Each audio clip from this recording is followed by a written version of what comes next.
Hello and welcome to my Big Sister series where I talk about everything that I wish an older sister had told me when I was younger.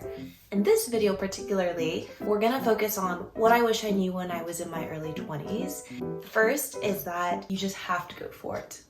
I don't know what it is, but you probably thought of something when I said just do it. That thing that you've been wanting to do, but you keep putting it off because of some mental resistance. I've been wanting to do YouTube for so long, but the hill to climb to get to this perfect video was so high. I didn't know how to edit videos, shoot videos. I was like, do I need all this fancy equipment? And then I had a friend who was just like, Jenny, just take a video on your phone, upload it onto YouTube, and just start there. And after I did that, it got a lot easier.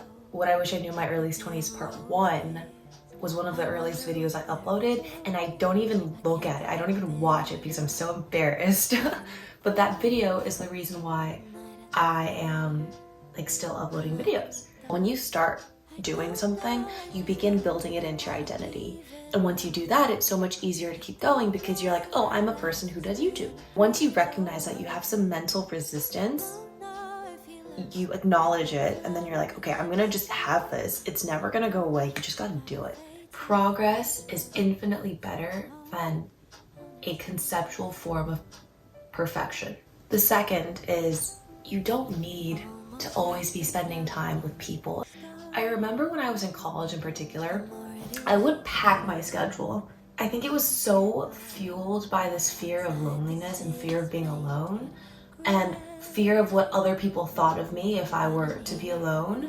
But ultimately, as long as you have a few really good friends, I think that is sufficient.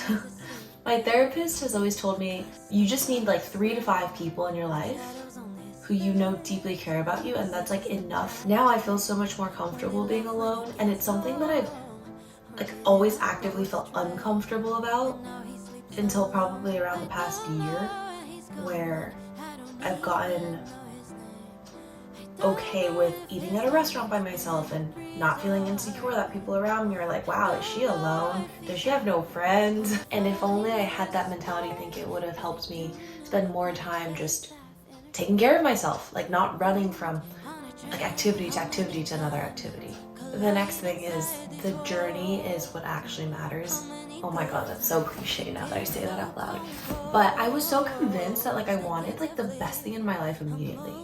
And my mom would always say, oh, but like you should work for it. Like you're gonna be not very satisfied with life if you just get everything you want. And I thought that was the most backwards logic ever. Why wouldn't I want to get my dream job out of college? Why wouldn't I want to live in the biggest house? I think I've come to realize and appreciate that the whole point of like, I don't know, my life, or like me at least, is just looking forward to something and then getting joy out of the steps getting there.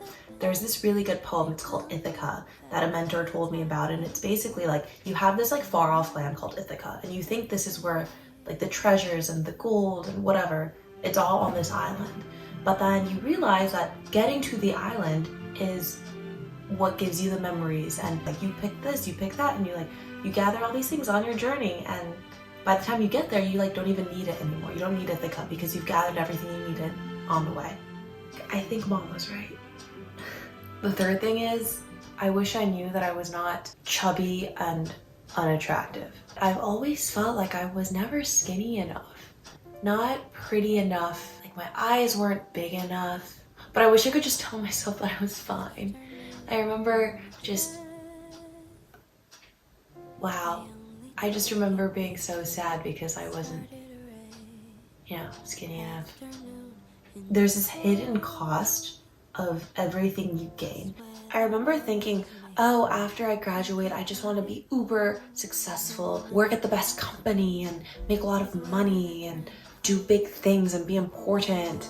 You see somebody who's living an amazing life and they seem to have everything together. Like, it's never really like that. For example, if you work an intense job, you can't always make plans with friends. You'll have to cancel on people last minute. You'll sometimes be too tired on the weekends to go out because you worked a ton during the week.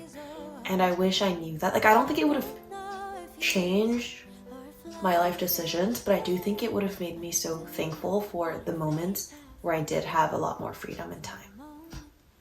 Yeah. Comparison is the thief of joy. There is no such thing of like a better life above a baseline. It's just all about trade-offs. If you get everything you think you wanted, you'll miss out on the things you have right now.